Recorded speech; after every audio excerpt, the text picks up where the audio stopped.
Episode 1. Where Destinies Takes Off. Bea tapped her fingers nervously on the counter, biting her lip as the airline attendant gave her a regretful look. "Ma'am, your baggage exceeds the weight limit. You'll need to pay for the extra kilos." She sighed, glancing at the amount. Great. The last thing she wanted after years of working as a governess in Saudi Arabia was to be stranded at the airport because of extra luggage. She was finally home, ready to start fresh with her son, but now she was stuck in a dilemma. She turned desperately to the porter. "Is there anyone who doesn't have luggage? Maybe they can take some of mine?" The porter scanned the area and suddenly smirked. "Ma'am, there's one man, and he's standing right behind you." Bea spun around and immediately forgot how to breathe. A tall, broad-shouldered man stood there, dressed in a crisp white polo that fit him just right.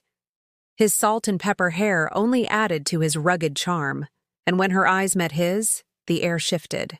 Dark, intense eyes locked onto hers, studying her as if he had just found something unexpectedly tempting. The corners of his lips curled into a slow, knowing smirk. Bea swallowed, hard. "You don't have luggage?" she asked, her voice softer than she intended. Rob tilted his head, his gaze lazily roaming over her before flicking to the sleek attaché case in his hand.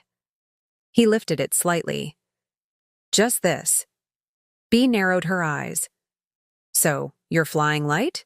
Or are you secretly a spy?" He chuckled, the deep, rich sound sending a shiver down her spine. "Depends. Do spies usually get seduced at the airport?"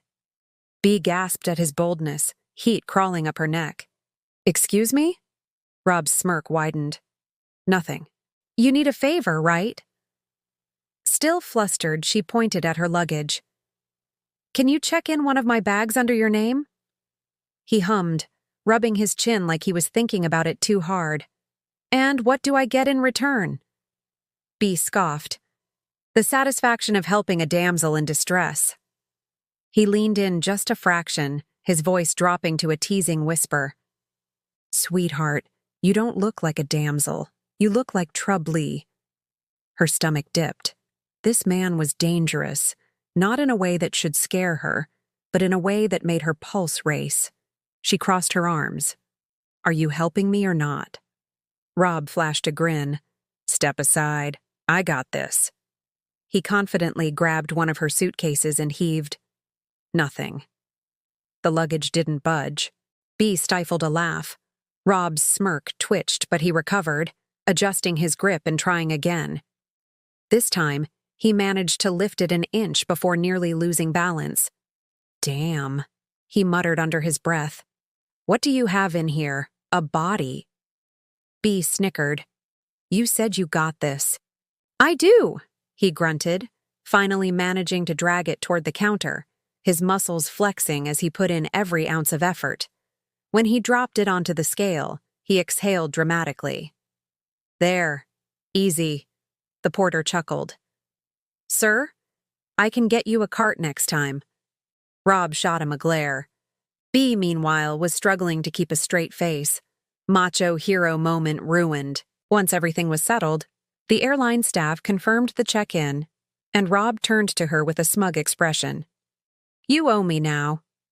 Bea rolled her eyes. "Fine. What do you want? A hero medal?" Rob leaned in slightly, his voice smooth as silk. "How about a coffee date instead?" Her breath caught. There it was again. That spark, that pull. And before she could fully process why she wasn't shutting him down, she found herself saying, "Fine, one coffee."